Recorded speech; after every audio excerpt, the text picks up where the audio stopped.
चलिए, उपभोक्ता उत्तरदायित्व।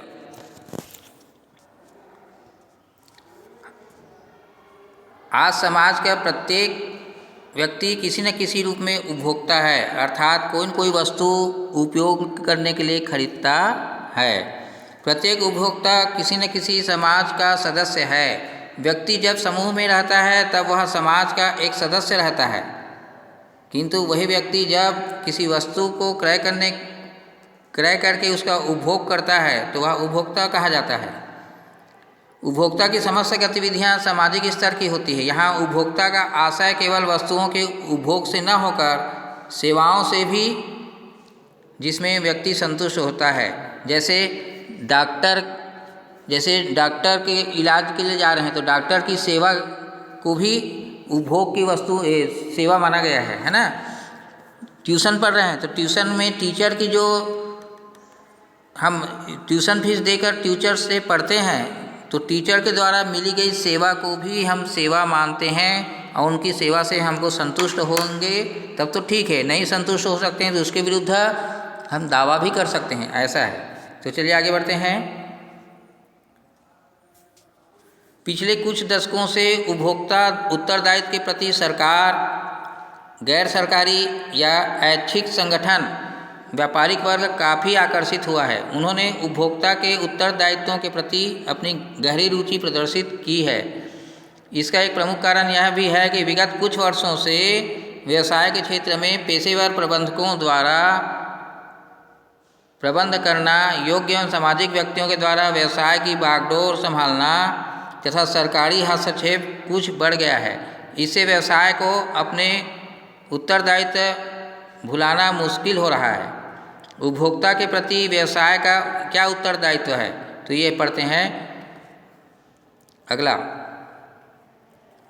व्यवसाय का सीधा संबंध उपभोक्ता से रहता है। प्रत्येक उद्यमी व्यवसायी जब किसी उद्योग या व्यवसाय को स्थापित करने की बात मस्तिष्क में लाता है तथा अन्य बातों के साथ साथ यह भी सोचता है कि वह ग्राहक कहाँ से लाएगा तथा ग्राहक की सेवा कैसे और किस सीमा तक करने के पश्चात उससे कितना लाभ लेना है उचित होगा, ये सारी चीज़ विचार करते हैं।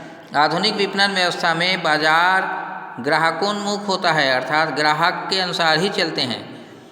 अतः ग्राहक या उपभोक्ता की संतुष्टि आवश्यक है, क्योंकि सदैव यह माना जाता है कि ग्राहक सदैव सही रहता है। ग्राहक बाजार का राजा होता है। चलिए अगले पेज।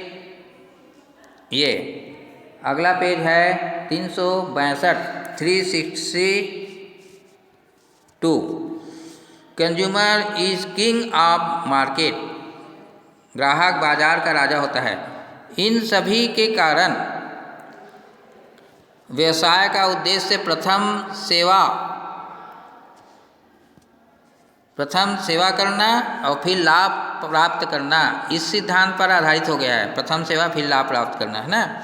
जिस किसी व्यवसायी ने ग्राहक के प्रति अपने उत्तरदायित्व को निभाया है वह बहुत जल्दी भी नष्ट हो गया है।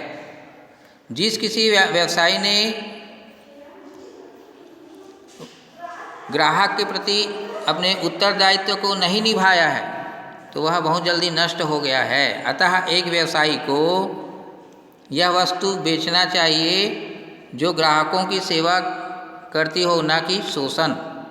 पीटर एफ ड्रकर ने ठीक ही कहा है। क्या कहा है? व्यवसाय का उद्देश्य ग्राहकों का सृजन करना है। अगला, एक उपभोक्ता के प्रति व्यवसाय के निम्न दायित्व होते हैं। पहला, वस्तु उचित मूल्य पर बेचना। एक व्यवसायी का प्रथम उत्तरदायित्व है कि वह उपभोक्ता से वस्तु के बदले में उचित मूल्य ही प्राप्त करें।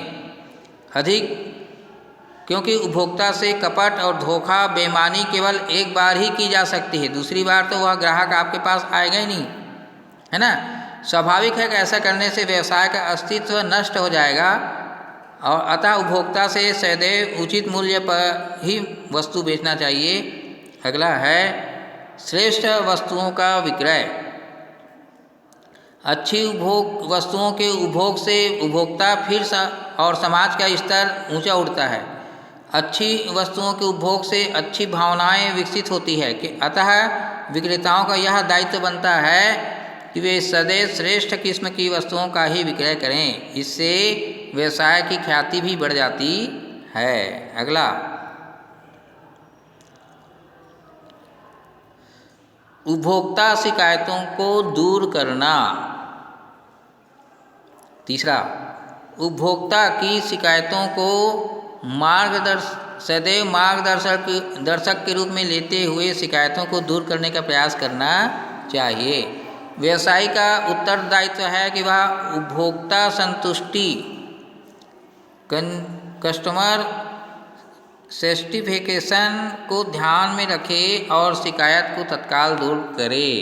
बाकी हम 4 से प्रमाणित वस्तुओं का विक्रय है उसको अगले वीडियो में पढ़ेंगे। ठीक है, चलिए अभी के लिए इतना ही।